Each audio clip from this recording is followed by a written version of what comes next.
Good morning, everybody. My name is Tom Langston. I'm hosting the session for Axel today.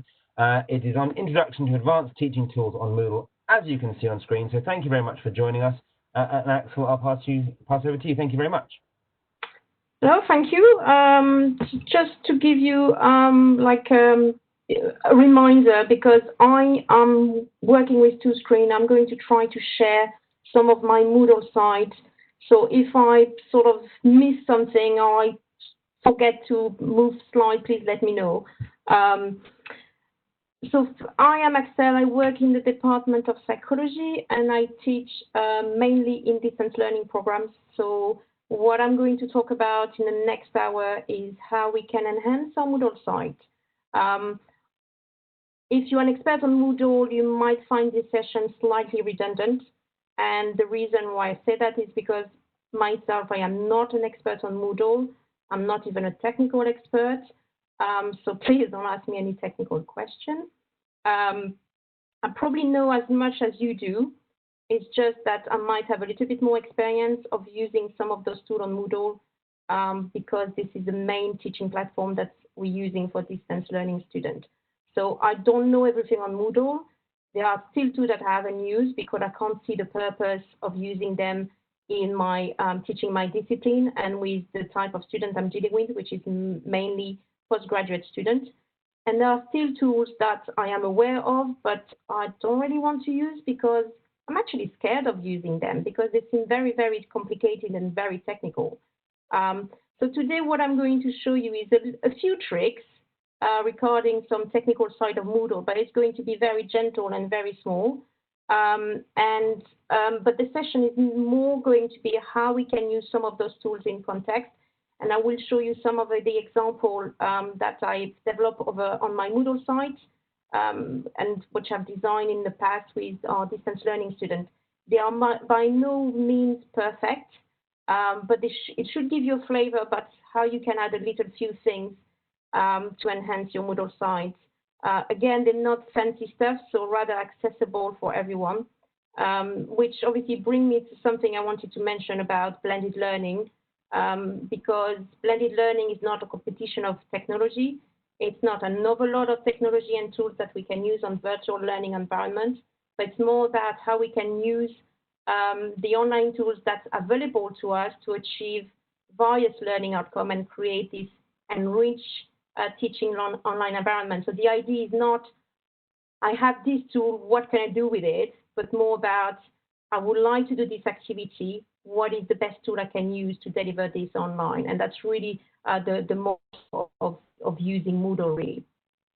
Okay, so I'm just going to move to the second slide, which is pretty much a kind of an outline of the session. I'm not going to spend a lot of time on it, don't worry. I'm going to split this section in three parts. So first, I'm going to do an inventory of the different tools available on Moodle, and I will give you a little introduction about what you can do with those tools and how you can use them. Then I'm going to give you some insight into what my current and past students said they actually preferred when the type of tools they prefer when engaging in Moodle. And finally, for the large part of the session, I'm going to show you some example of the tools that have been used, but in context within my Moodle site. And that's when I'm going to switch between sharing my screen and going back to the slide. So it might be a little bit tricky. But try to remember to go back to slide and switch back to sharing and all that. Okay. So what tools have we got at our disposal? As I said to you, each tool has some sort of function, and it can be used to achieve various learning and teaching strategies. So therefore, the choice of tool that you're going to use depends on your goals, the content, and actually what works for you and your students ultimately. There is not one single model you can use because it depends on the type of discipline you're dealing with, it depends on the population, the type of student, if they're undergrad, and also the student side as well of your course and your module.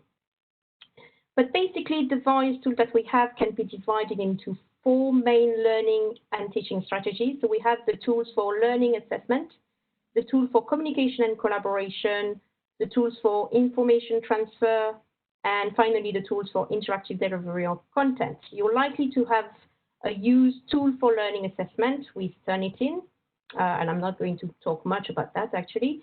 And you're likely to have used a lot of tools for information transfer, such as when you upload your PowerPoint and things like that.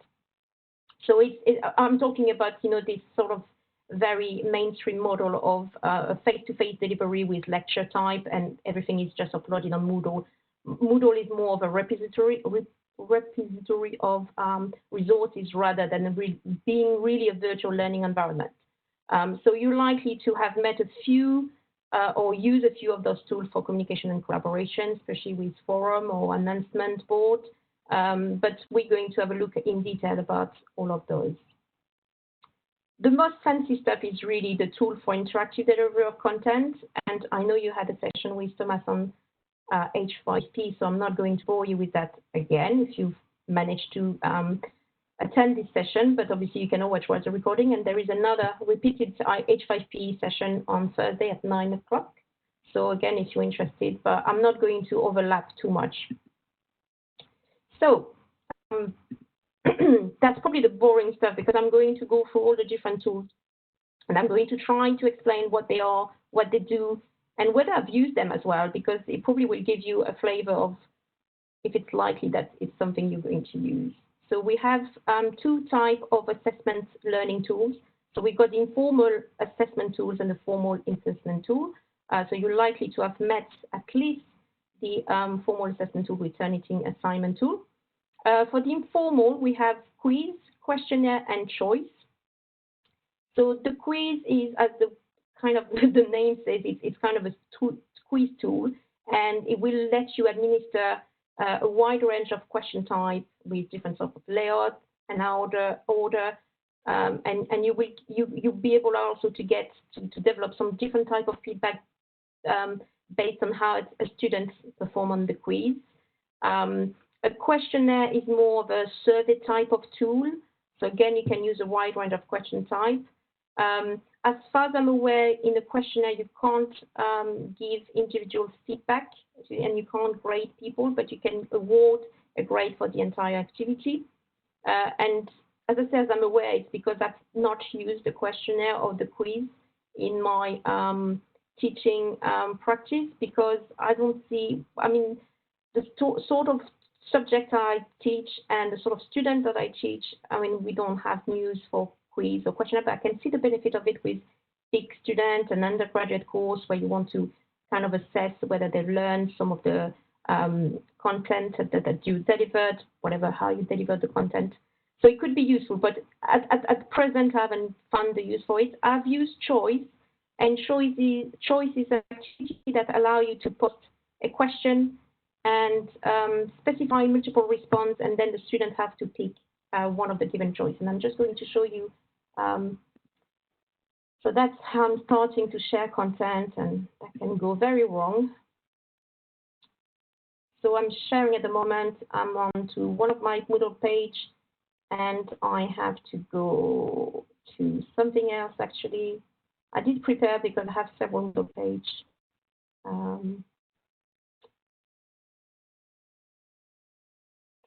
Fine, so that's the right one.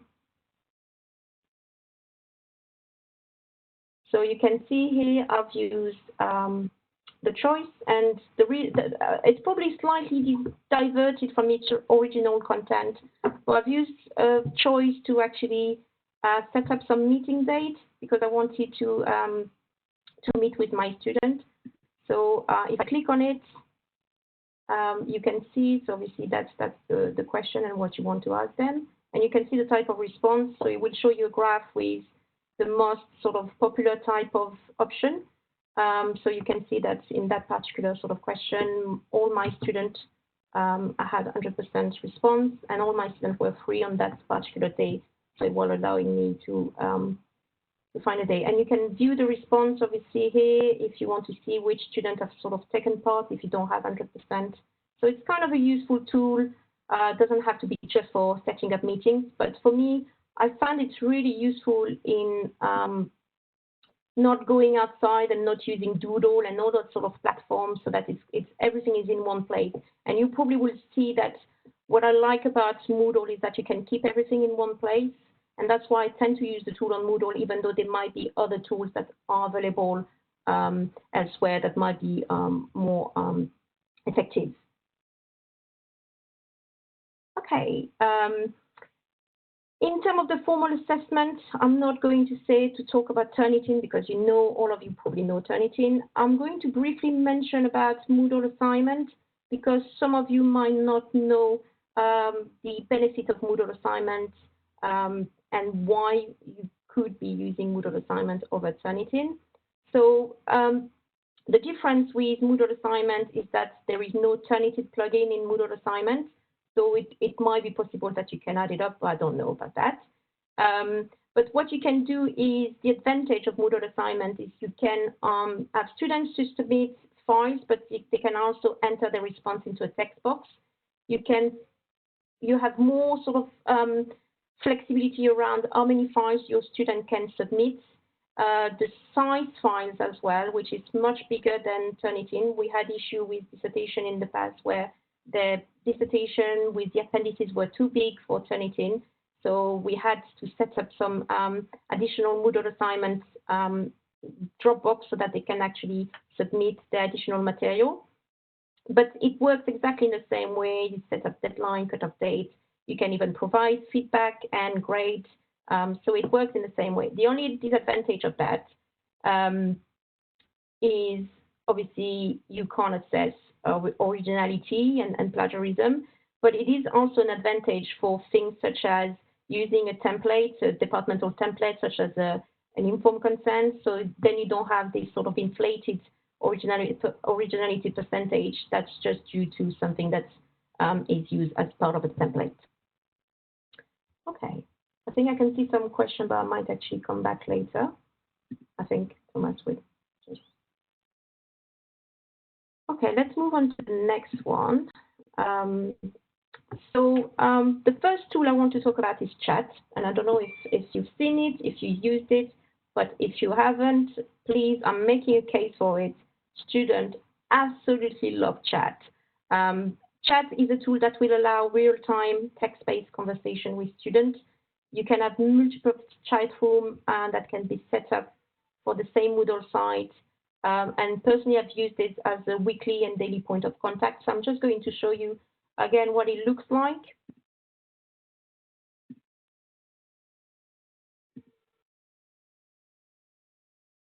Okay, so I'm sharing now, and I need to go. I just need to find. There we go. So I'm on the course web page, and it was part of the induction last year. We had. Sorry, I'm just scrolling down. We have some major redesigning on the course to do. That's this. So that's been grayed out because it's hidden from the students. So that's the induction chat room for our new students, and we had exactly the same chat room for our continuing students, but it's two different rooms. They were set up at the same time. So what I've done is I had my second screen with those two chat rooms open, and the student was nudging me if I didn't see them, and I will reply to them, and I could carry on doing work. And it means I could be available more time over the week for this induction, and the students were really feeling like they were supported, and they had like a point of contact, immediate point of contact during the induction week. It can work as well outside of the induction week. And I think why students like it is that they don't have to look pretty. You know, if you set up some sort of WebEx meeting, they don't have to look presentable. They don't have to use their microphone and have all this thing to do with the sort of the online visual contact, but they still have this sort of synchronous contact, and everybody likes texting, and it's the favorite form of communication. So I think that's why chat is so useful. I'm just going to go inside this, so you can see you have that's where you click on the chat room. You can set up so that other students can view the past chat session, or you can decide you want to keep it confidential. And I'm just going to show you what it looks like for past chat session. So it will tell you each sort of interaction that students have with me. I'm just going to click on this one. So if you can see the session, that students have entered the room, and obviously we've been chatting for about, I would say, 12, 15 minutes. So it's kind of a short sort of way of contacting your student, and the student contacting you as a result as well. So I can't sort of advertise any more than that, but saying that it is really, really useful to use. Right, I'm going back to the next one I wanted to talk about, which is database. Sorry. Yeah. Sorry, Axel. Just to quickly, Frank's asked a question relating to the chat, and he asks, are students more willing to use the chat than the forum tool, which I see you're getting to as well? It's just because it's obviously on that specific area. So are they more willing to use the chat than the forum, is the question? Yes. Do they use the chat tool more than the forum, which is obviously the asynchronous version of that live chat that you just mentioned? They prefer the chat because it's immediate. The answer is just straight away. I wasn't going to talk too much about participation on forum, but forum participation is extremely, extremely low. And I think the reason for that is because when you post something on the forum, it's actually there to stay and for everybody else to see. So by publishing the view chat post, you might actually put up a few people. So it might be worth thinking about if you want to use the chat. But the chat is I think that's what the students like, is that they have this way of a link, like the umbilical cord that they have with the university when they use the chat. Whereas with forum, they don't have this impression of having a contact behind it, and depends on how fast you reply to it, which I was going to talk about.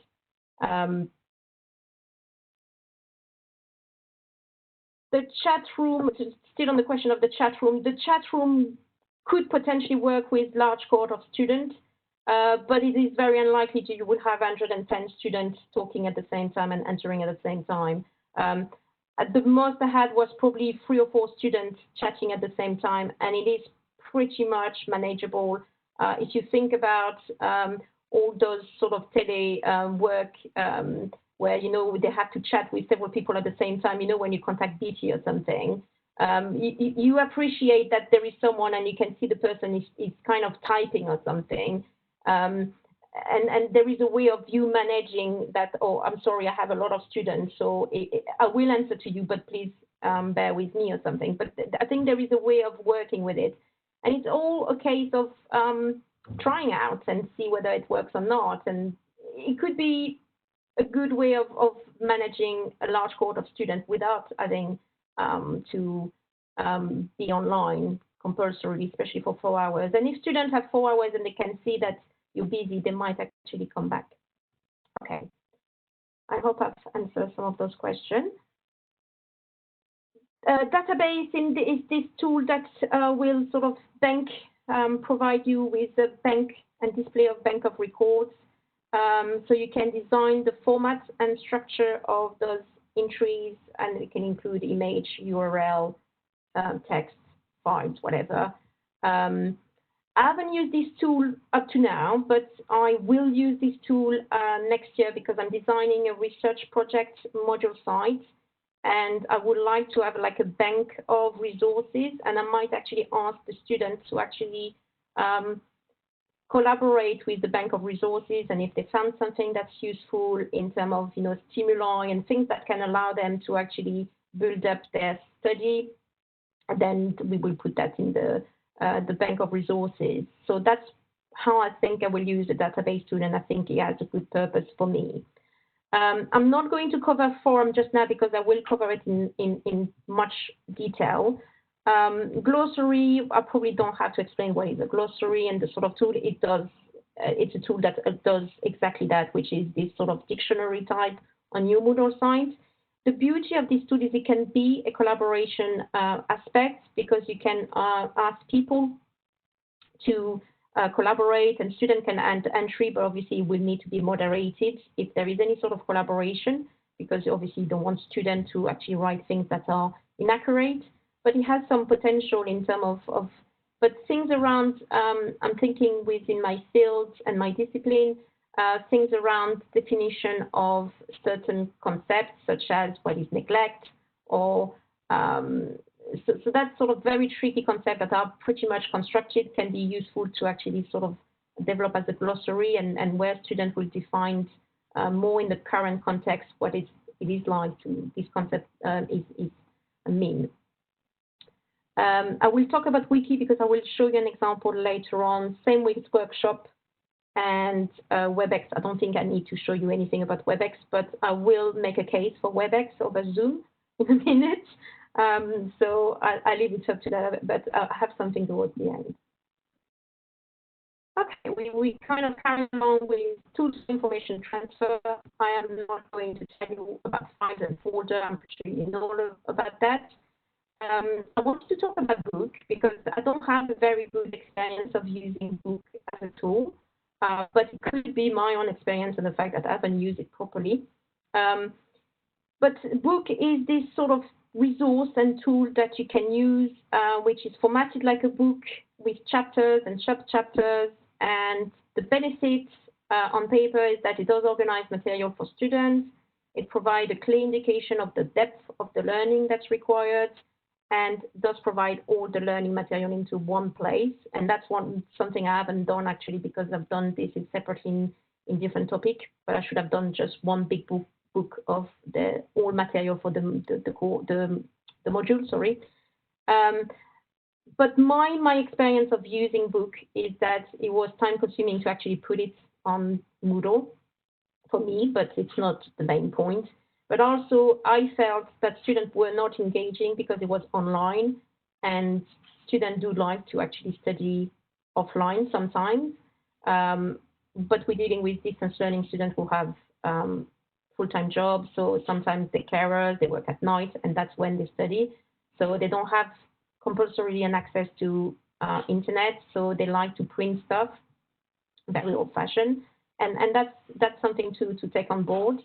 And also, I think that what students like is to be given some sort of document that they can take with them as a takeaway sort of product, and they feel that they invested enough money into this course because they get a physical sort of material that they can keep with them when they leave the course, whereas Moodle is kind of stay with them with the university when they leave. So I think there is this sort of aspect of owning and ownership.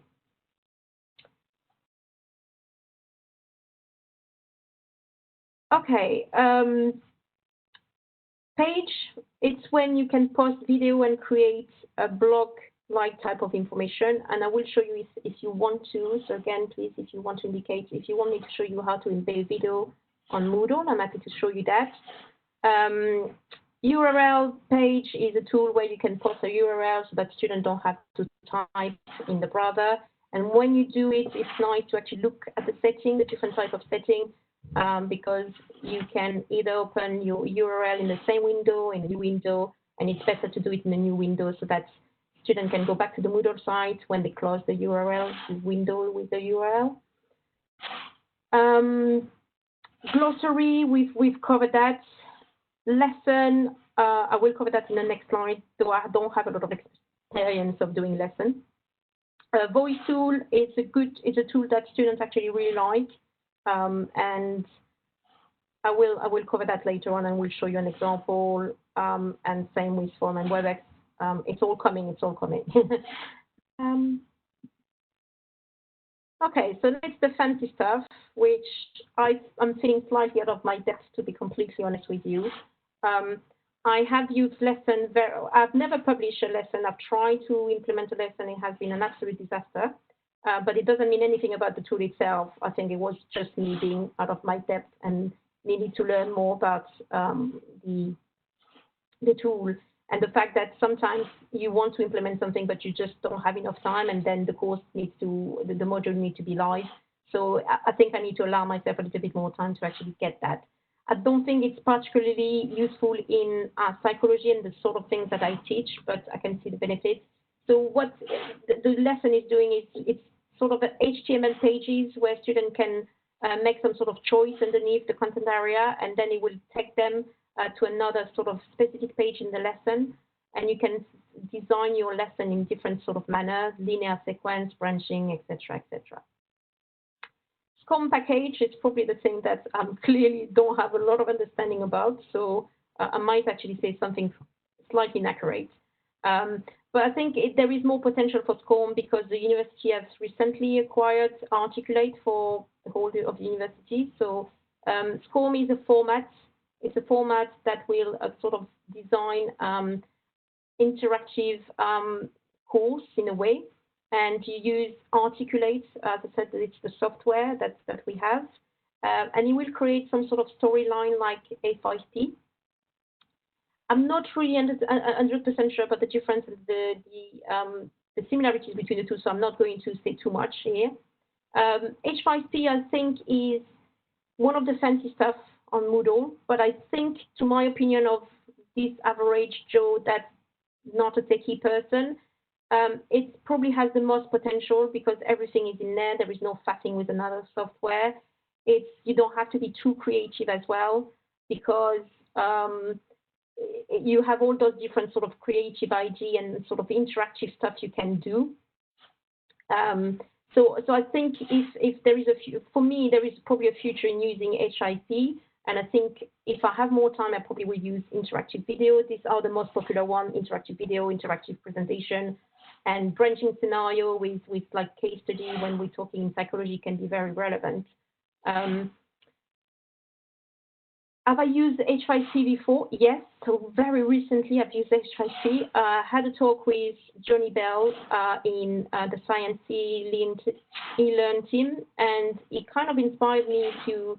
I was looking to do something that was kind of a timeline type of activity, not activity, but delivery.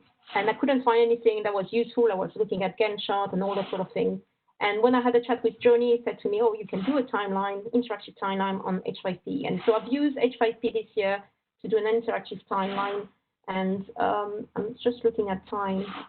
Probably don't have time to show you much about it, but it's been a useful tool. It's been a learning curve. It's not difficult to actually do and use. So there is, for me, it's very promising in terms of the most fancy stuff on Moodle and using it for when you're not too much of a technical person, really. Okay, now I'm going to open my polling tool. I'm going to sort of check that you're still awake. And I'm going to ask you I hope you can see that. What sort of tool you're interested in using in your Moodle site? So I put down all the tools that I've kind of talked about. And I'm going to give you another sort of 30 seconds to actually make your choice.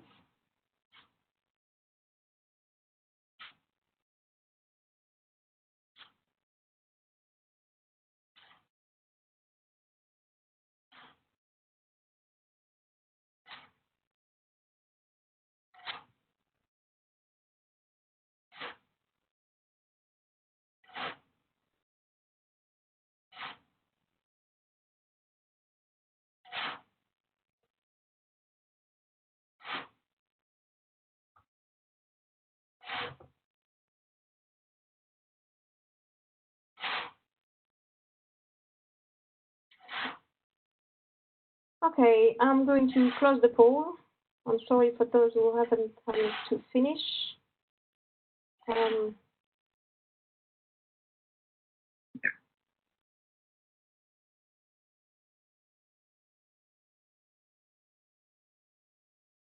just waiting because I need to wait for some of the participants to submit before I can sort of provide you with the results. So we have, I'm not sure if you can see that, but we have a lot of people who want to use quiz or questionnaires. There's the two that I can't really talk about. Moodle assignment, chat, I've made a good case of chat. Workshop, I mean, we have wiki, forum, glossary, workshop, H5P, but obviously that's not the right session probably. But I will talk about workshop in a minute. I might actually be a little bit lighter on the forum and the wiki. That's a good way of assessing whether there is any interest into it. So moving on to the feature that my students like to see on Moodle. This is what I've kind of gauged my student. 1 minute.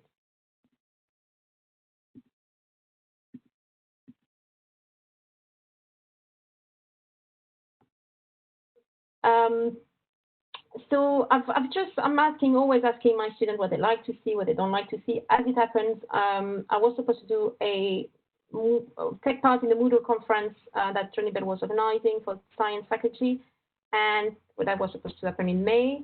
So in preparation for that, I asked my students to actually tell me what they like to see on Moodle. So that was kind of me recycling some of the stuff that I've got for this presentation that is not going to happen just now. So what they told me is that they do like video, and they do like video demonstrations such as SPSS. And kind of bouncing on this feedback, I probably would say that HR5P and like interactive video would be useful as kind of demonstrating SPSS and kind of putting different things into that, because my video demonstration of SPSS are shocking. They're not really good anymore. I think I need to upgrade those. They also like other video. They like to see videos of other stuff, but there was less value given to the academic purpose of it. But they like the orientation type of videos, and I will tell you about like introduction video with a course overview, introducing the staff, the module, the unit, and how it works, the Moodle site. So that's the sort of things that they really like to see, but they understand that it has less academic purpose. They love to hear podcasts, and the reason why they like to hear podcasts is because it's kind of learning on the go. We have a lot of students that commute, and they can listen to the podcast in the car.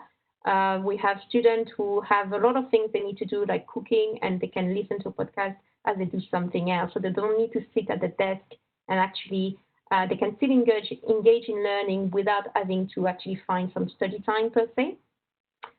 The other thing that they like was anonymous forum. And I don't know if you know how to set up an anonymous forum, but I'm happy to show you how to do it.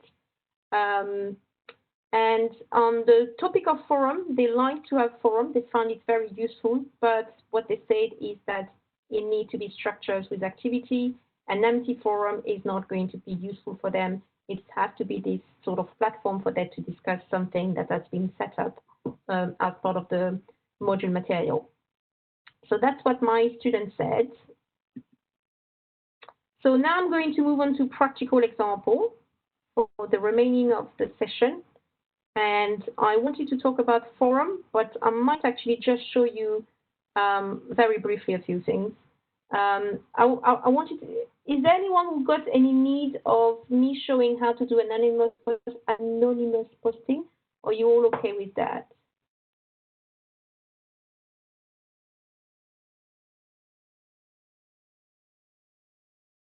Okay, no one is saying anything, so I might actually, oh yes, please.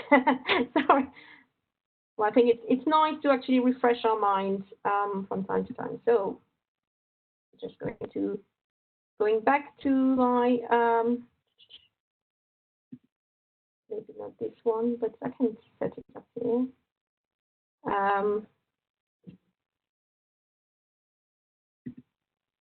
So I'm trying to find it. Yeah, I'm going to use this module site, and you can see I have anonymous posting. So you could, when you click on it, I only have one person who actually posted something, which was about marking, and you can see it's completely anonymous. And in order to do that, you just need, very easy actually. You go to activity, so you add an activity. You go to advanced.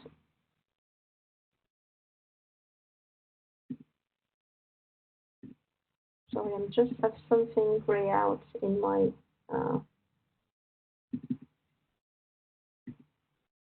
Just need to stop sharing for a minute. I have an issue. Let's go back. I'm hoping. Yeah, sorry, it was just blocking me to do something. So you go to Advanced Forum, then Add, then you type your forum name, blah, blah, blah, blah, blah, and then you go to post option, and then you just click allow anonymous posting, and if you do that, the students will be anonymous when they actually post. And that's pretty much it.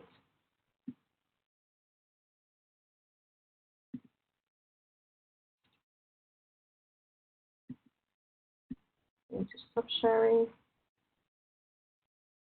Okay. I can see Andy said something about forum, which is one of the issues I have to admit about forum.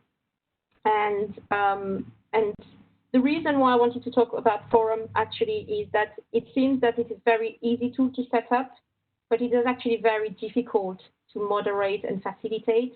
And that's the reason why I feel it actually falls within the advanced Moodle tool category, because it's not so much about the technical aspect of setting it up, but it's about the role as the module coordinator or people working on the module to actually facilitate and moderate and actually make it lively. And there are a few skills and techniques.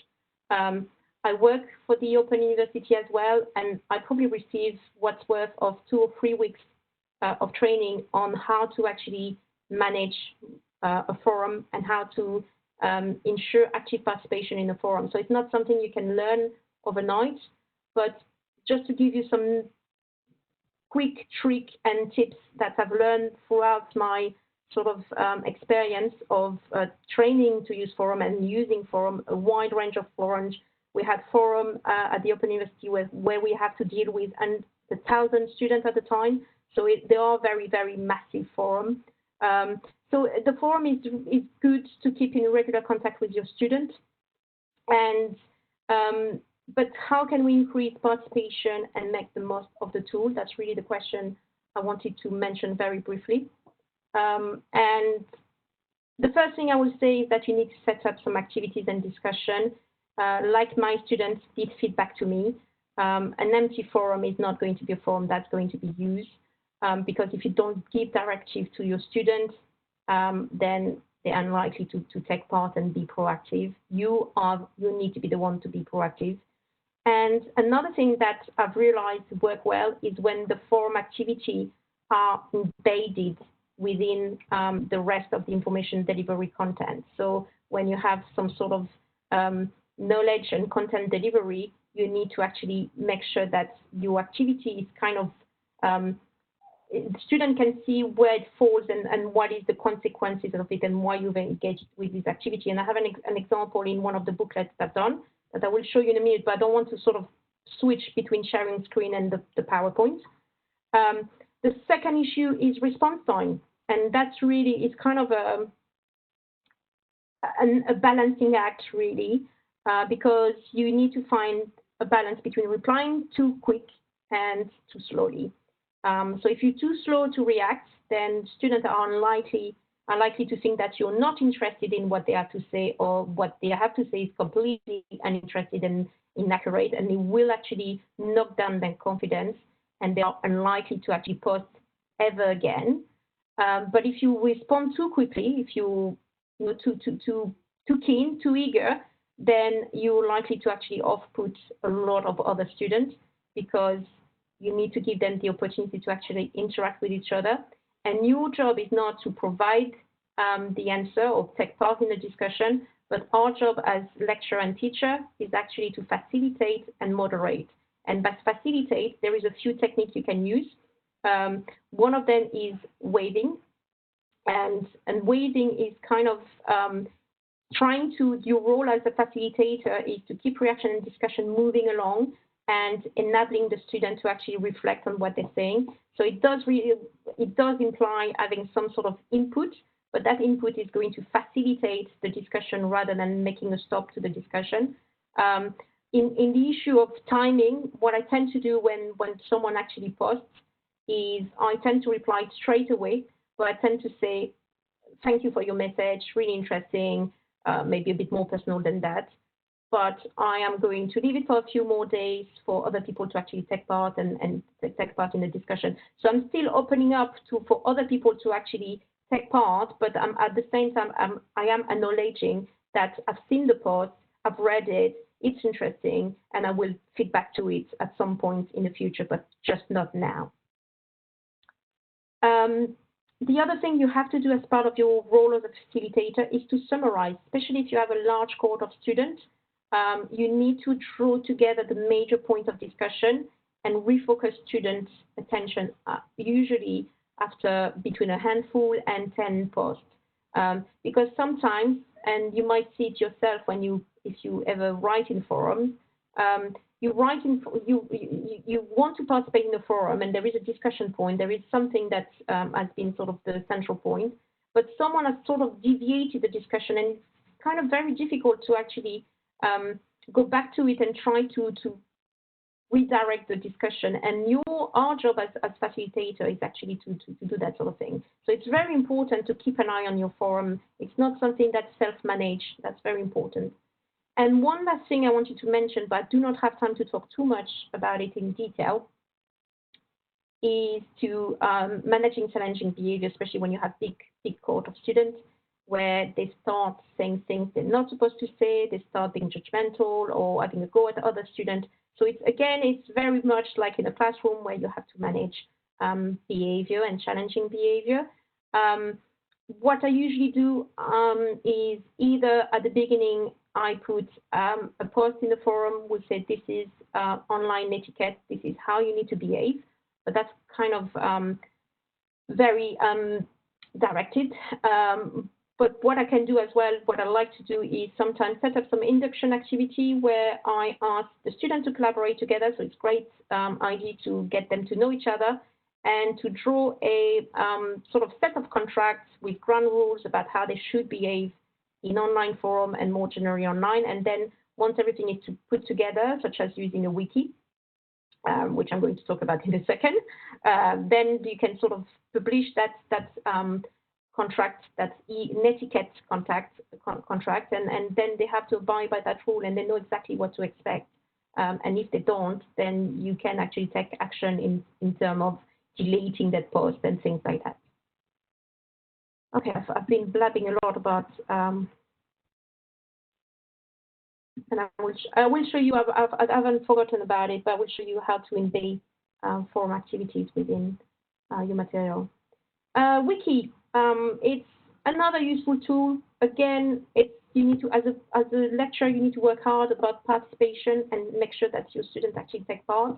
Again, it's depending on how the task is interesting, that probably will make students participate or not. Again, if it's part of something that's going to be assessed, might also make students to actually engage a bit more. But wiki are these sort of collaboration into one space where they create one shared product between the people that take part in the wiki. So all the learning material that's produced there is user-generated. The good thing is that if something is deleted, you can retrieve it with the story. You can also look at the story and see who has been the most contributing. Again, if there is any group work, that's something that you can clearly assess, and that's nice compared to when you do, like they do group work at university on campus. The only disadvantage of this tool is that students can't edit simultaneously, so it could be problematic because they have to wait for someone else to finish editing. But because they have WhatsApp, usually they tend to kind of, especially if they work in group, they tend to actually contact each other and say, oh, are you still on wiki? I want to do something. So there is a way around it, really. As I said, you can use it for maybe building up preferences for additional reading, group work, and other tasks I haven't thought about, really. Wiki is not about individual authorship. It's really about an outcome being created as part of the group. So that's the main advantage. I'm going to show you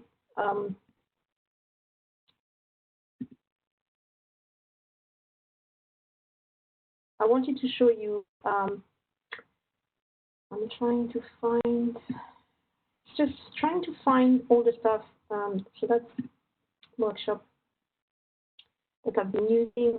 I just wanted to show you, first of all, I will show you the wiki, but also the forum activity. I need to keep an eye on time as well. So you can see how this is the booklet that they have to engage. In distance learning, we don't have weak material, we have topic. So the module is organized in topics. So this is their first topic. So they have a lot of instruction, and then it tells them that they need to listen to a podcast. Then they have a summary. And you can see how here they've got something that they need to read. And then there is an activity that's embedded within the learning material, and it actually gives them some instruction about obviously answering those questions and then posting their thought on those questions into the forum. It's not extremely popular, sort of participation is not extremely popular, I'm not going to lie, but at least when you guide them and you embed them into the learning material, there is more chance of them taking part. And they have another activity along the way that's about epistemology and research in forensic psychology, where I want them to actually take the learnings of all the epistemology, ontology, and all that sort of things, but try to apply it in forensic psychology, so things they can't find in book. And they have a wiki where they had to work together. And again, this has been embedded in their learning material. So if I go back to that, you can see, so this one is an empty one. So you can see they're not taking part more sometimes, but this course we had only 4 students. So clearly you can see why that will not be probably as popular. But this one is the same course, but a year earlier, and we had, I think, 6 or 8 students, and you can see that some students have been taking part in it. And if you look, you can put some comments as well, where I kind of put a comment and I give them some extra reading because there was some interesting points being made in that one. What else do I want to show you? I'm trying not to flip back again because this is really, really annoying. And I think I've said more kind of the slides. The other thing I wanted to show you is embedding video on Moodle. And I'm hoping that I am not kind of, but I know some of my colleagues in the Department of Psychology don't know how to do it. So in order to embed a video on Moodle, and especially if you have a YouTube video, and I have a YouTube video here, which is an introduction to new students to video that's recorded. So when you have your, you can upload with your YouTube account with Google, you have a YouTube account. You can share that. If you click on share, then you click on embed. And then what you need to do is you copy that. You copy this little sort of HTML language. And I just go there, and then I go back to my Moodle site, and then I'm going to add an activity. And the activity you need to choose, as I said to you, is a page. You click on it, then you write, this is my video.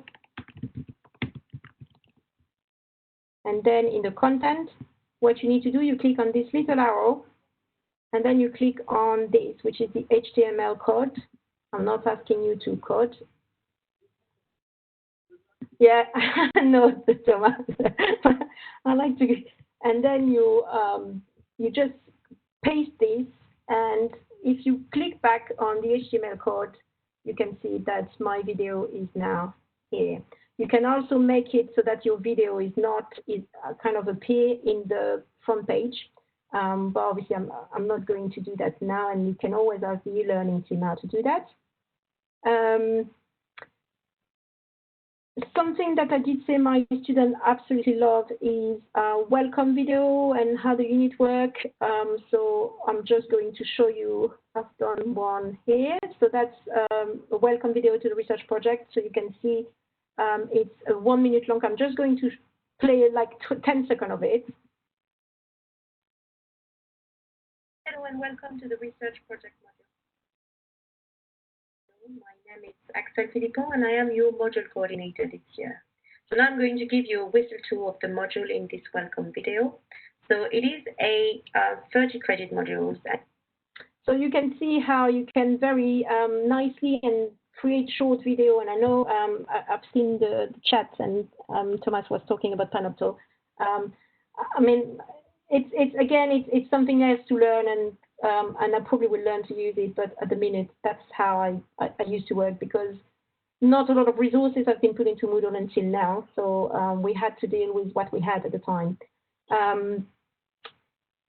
Another thing I wanted to show you is how the unit works video. And what I usually do with those videos is I go through the module site. I kind of record my screen, and I go through the module site and say, I'm not going to show you the video actually.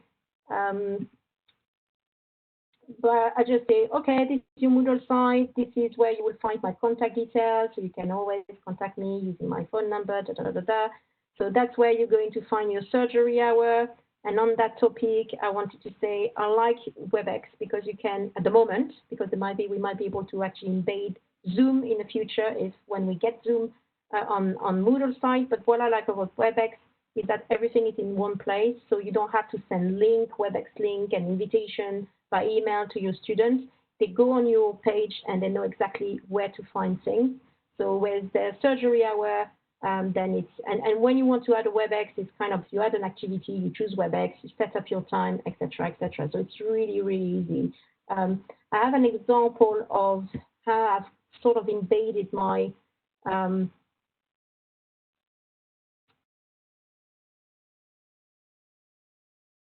sorry, I'm just trying to find. So this is what students have to do at the moment. Choose your project. And so if you click on that, they have their timetable of the 6 week where they have to engage with this particular sort of thing.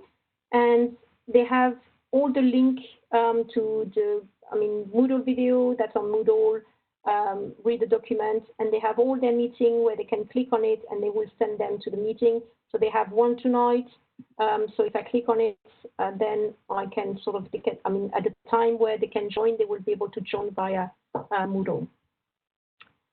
What else did I want to show you? I wanted to show you podcasts and why I use podcasts. I use podcasts for kind of sharing things with my students who are more personal.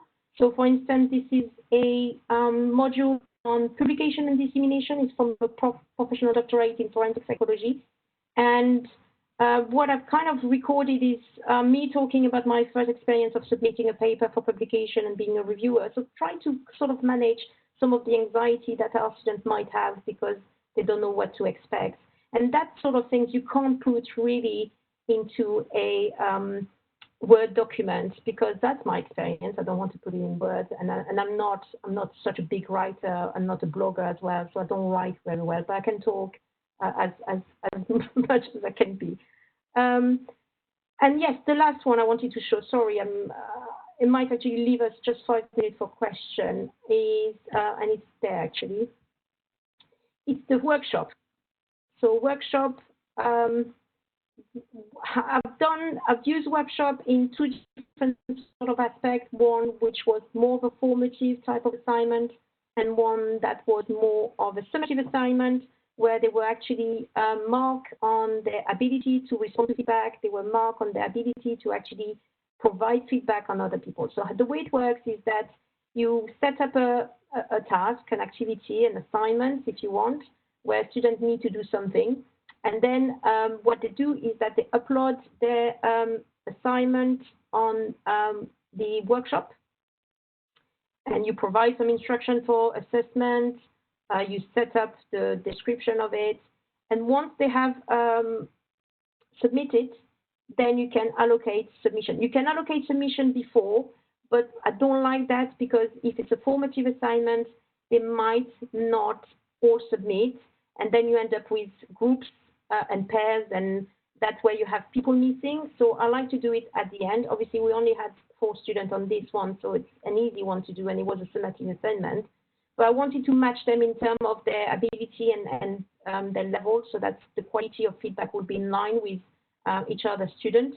So what you do is that you choose a user, so that's how you do the allocation. That's a manual allocation. You can do a random allocation if you have a lot of students. and you can decide whether you want students to be have the number of review per submission. So that's the sort of things you can do. And once you've done that, you've done the allocation, then you switch to the assessment phase. And at that stage, the student will be sort of distributed with the appropriate paper they have to provide feedback on. So obviously you give them some direction about the sort of feedback they need to provide. Then they uploaded it, and then once they all uploaded it, then you can go to the next phase. And in the next phase, the student will be able to retrieve their own assignment with the feedback from other people. And then you can see, I'm just going to see this, no, not this one maybe. So you can see they have provided feedback in that. I don't have for this one, but usually they write also some general feedback on the thing, and that's outside work. Students absolutely love it. They love to see other people work. They're learning by collaborating with their peers, and they're learning by providing feedback with their peers. So it's a very useful tool, and I've used that several times. Students got great feedback. Our professional students, postdoc students absolutely love it, especially because it has so much sort of meaning within publication and dissemination, and sort of recreating this peer review process that you get when you're trying to publish a paper. Okay, I think I've gone through all the stuff I wanted to show you, and bearing in mind it's nearly 11 o'clock. So just as a way of a conclusion, very quickly, what I will say to myself, and I will say to you, but is just don't try to be too clever, and only work. I usually work only with the remit of my abilities, regardless of how fancy I want my Moodle site to be, or how fancy someone else's Moodle site is. And I try to always favor quality over quantity. And what I'm trying to do is always be consistent week in, week out. I do change the activity, but I try to kind of provide kind of a general and average number of activities every week, so that it's not completely unbalanced. And I also try to be consistent with the different modules that there is within one course, because we don't want to confuse students. So it means being collaborating with your colleague at the planning stage and designing stage. For instance, I know that the universities we might be using Zoom, we might be using WebEx, and I think it's important within one course that people make a decision on which online conferencing that's going to be used, rather than using too many of them, because it's going to confuse students. Also, I never try to reinvent the wheel. If something works, I tend to actually keep it in place. And I tend to be realistic as well at the planning stage, whether I can do it or not, if I can kind of implement, especially if it's an H5P and I don't have the time. Yeah, and I try to embed everything into my sort of narrative with the sort of knowledge delivery. And when I actually set up an activity, I actually also find the time to moderate and facilitate those activities. So if you set up forum activities, it means that you're going to spend a couple of hours every week, at least, trying to actually manage that. And the last thing I wanted to say is that we're not supposed to be Moodle experts. I'm certainly not a Moodle expert or a technique geek. So if I do need technical help, I tend to actually contact the e-learning team, because they are very useful and very friendly as well if you need any sort of help with Moodle. And that's pretty much it for me. So thank you very much.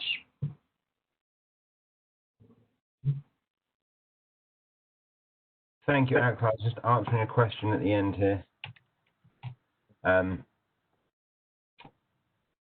Does anyone have any questions other than I've tried to answer some as we've gone through the chat and post. Axel's picked some up as well. Has anyone got anything they'd like to ask for the last few moments?